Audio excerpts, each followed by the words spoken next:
అండి అందరికీ నమస్కారం. Welcome to my channel. ఈ వీడియోలో రాష్ట్రమంతా షాక్. ఏపీ రిటైర్డ్ ఉద్యోగులకు ఉపరాష్ట్రపతి సంచలన నిర్ణయం.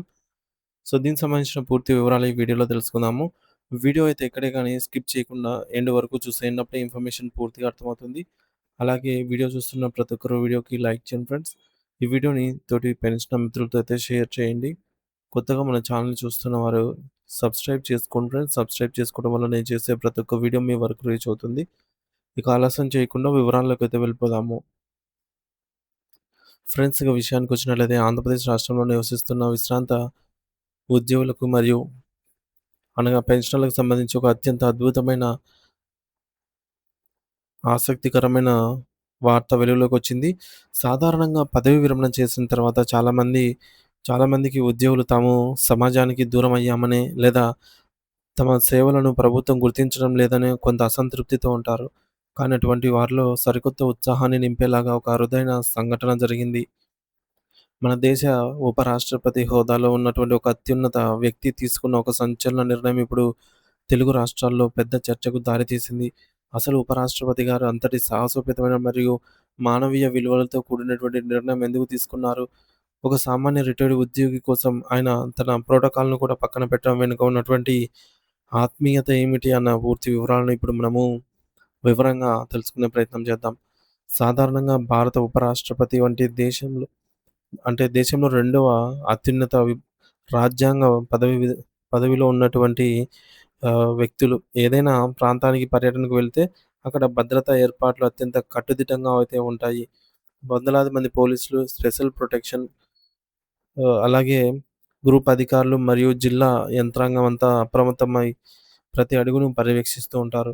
వారు పర్యటనలో ఒక్క నిమిషం కూడా ఆలస్యం కాకుండా ముందే నిర్ణయించిన షెడ్యూల్ ప్రకారం కార్యక్రమాలు జరుగుతాయన్నమాట.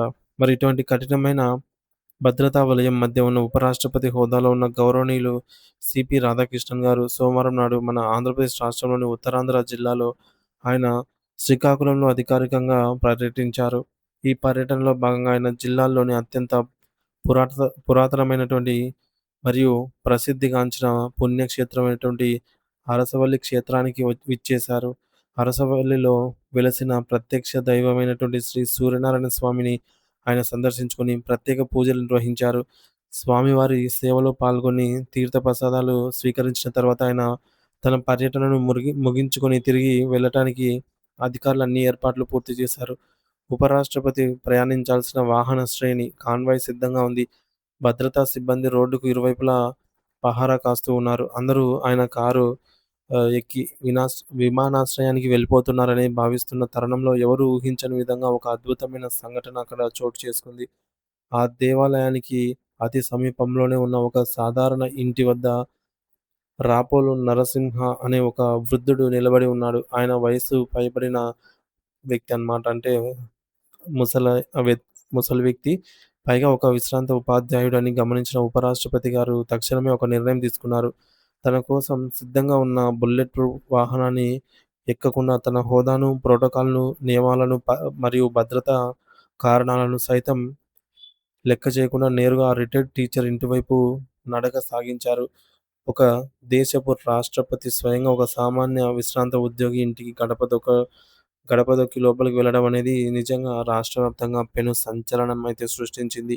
ఇది కేవలం ఒక పర్యటన మాత్రమే కాదు, సామాన్యుల పట్ల ఆయనకున్నటువంటి గౌరవానికి నిదర్శనం.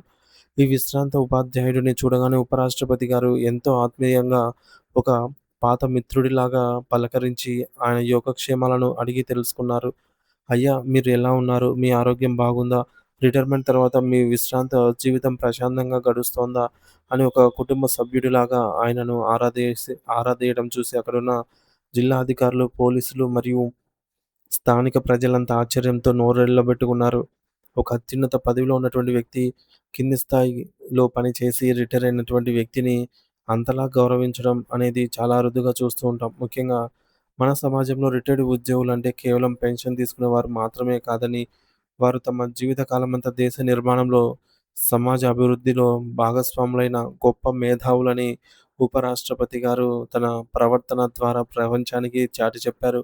ఒక ఉపాధ్యాయుడిగా ఎంతోమంది విద్యార్థులను భావి భారత పౌరులుగా తీర్చిదిద్దిన ఆ వృద్ధుడికి ఆయన ఇచ్చిన మర్యాద చూస్తుంటే విద్య మరియు ఉపాధ్యాయ వృత్తి పట్ల అలాగే రిటైర్డ్ ఉద్యోగుల పట్ల ఆయనకున్నటువంటి అపారమైన గౌరవం ఎంతో స్పష్టంగా అయితే అర్థమవుతోంది. ఈ సంఘటన కేవలం ఆ ఒక్క ఉపాధ్యాయుడికి మాత్రమే కాకుండా రాష్ట్ర వ్యాప్తంగా ఉన్నటువంటి లక్షలాది మంది పెన్షనర్లకు ఒక గొప్ప గుర్తింపుగా మరియు ఆత్మగౌరవంగా నిలిచింది. ఒక వ్యక్తి ఎంతటి ఉన్నత శిఖరాలకు చేరుకున్నా తన మూలాలను మరియు సమాజానికి సేవ చేసిన వారిని మర్చిపోకూడదు అనే గొప్ప సందేశాన్ని ఆయన ఇచ్చారు. ఈ ఆత్మీయ పలకరింపు వల్ల ఆ విశ్రాంత ఉపాధ్యాయుడి కళ్ళల్లో ఆనందం వెల్లివిరిసింది. ఒక పెద్ద హోదాలో ఉన్న వ్యక్తి తన కింది స్థాయి ఉద్యోగులను, అందులోనూ విధుల నుండి విరమణ పొందినటువంటి పెన్షనర్ అయినటువంటి వారి ఇంటికి ఇలా వెతుక్కుంటూ వెళ్లి గౌరవించడం అనేది నిజంగా అభినందించదగ్గ విషయమే.